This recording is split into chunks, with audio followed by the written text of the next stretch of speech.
Hey everyone, welcome back to One More Guru. In today's video, I'll show you exactly how to cancel your Preply subscription step by step. It's a quick and simple process, so let's get started. First, log into your Preply account. Once you're logged in, click on your profile icon. From the menu, select My Lessons. This section displays all of your active lessons and current subscriptions.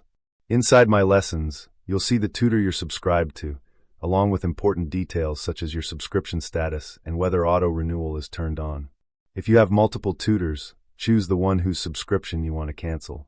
After selecting the tutor, look for the subscription or auto-renewal option. From there, simply click Cancel Subscription and confirm your choice. Once confirmed, Preply will stop charging you automatically for any future lessons with that tutor. And that's it. You've successfully canceled your Preply subscription in just a few clicks. If this guide helped you out, make sure to like the video, subscribe for more quick and helpful tutorials, and stay tuned to One More Guru. I'll see you in the next one.